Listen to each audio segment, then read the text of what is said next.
All right, let's talk about something that trips up pretty much everyone. Dietary fats.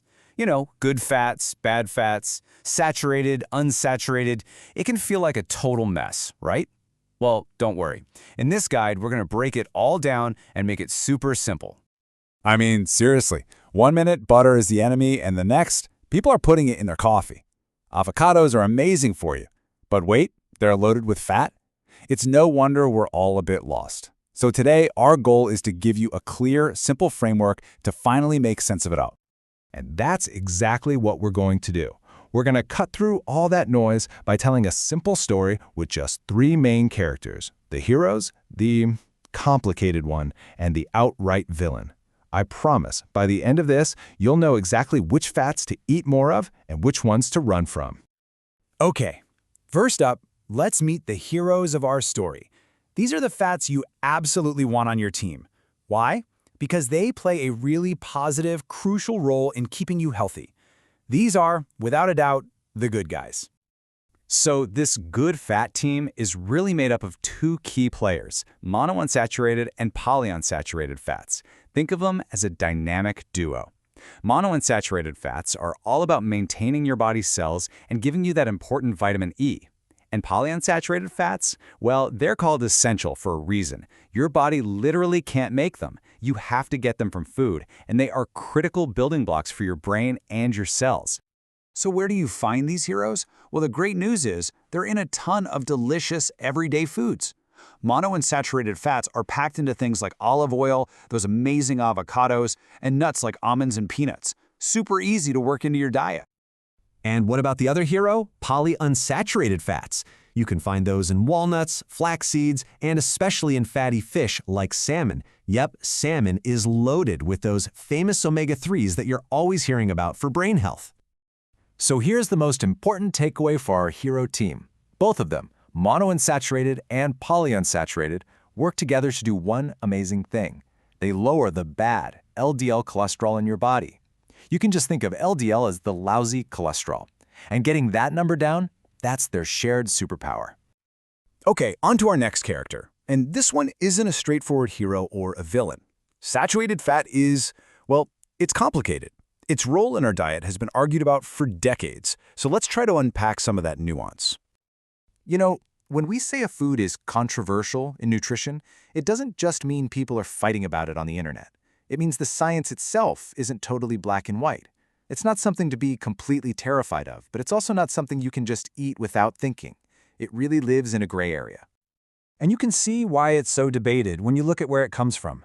We're talking about things that are staples for millions of people: red meat, butter, cheese. And it's also in really popular plant-based oils like coconut oil and palm oil. This quote really gets right to the heart of it. Your body actually does need some saturated fat, but the key word here, the most important word, is moderation. Why? Because a high intake is clearly linked to an increased risk for heart disease. It's the classic case of the dose makes the poison. And here's the main reason why. The big concern with eating too much saturated fat is that it can raise that bad LDL cholesterol we just talked about. So unlike our hero fats that lower it, this one can push it in the wrong direction if you're not careful. All right, we've met the heroes and we've met the complicated character. Now it's time for the big reveal.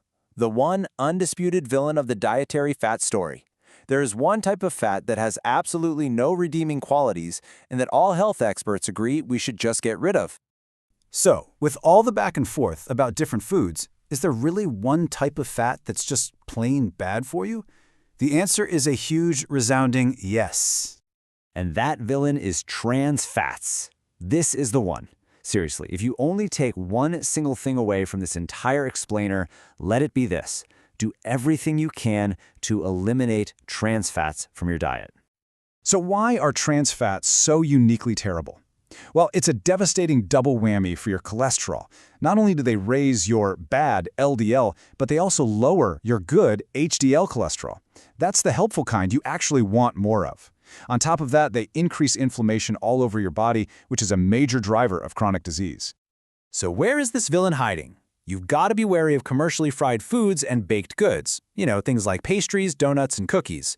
But your most powerful tool, your secret weapon, is reading the ingredient label. If you see the words partially hydrogenated oils, That's it. That's trans fat. It means the oil was messed with in an industrial process that makes it incredibly unhealthy. See those words? Just put it back on the shelf. Whew, okay. We've covered a lot of ground. We've met our heroes, our complex character, and our undisputed villain. So let's pull it all together into one simple, final cheat sheet you can use as your guide from now on. See, this table makes it all crystal clear. At the top, you've got your two heroes, monounsaturated and polyunsaturated, both working to lower your bad LDL. In the middle is our complicated character, saturated fat, which can raise bad LDL, so it's all about moderation. And right there at the bottom is the villain, trans fat, just harmful, period. It raises the bad cholesterol and lowers the good. This is your simple cheat sheet.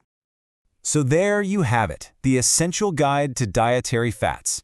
We've untangled the mess and introduced you to the key players and what they do in your body. The knowledge is officially yours. So the only real question left is, what's in your pantry? And what changes might you make next time you go grocery shopping?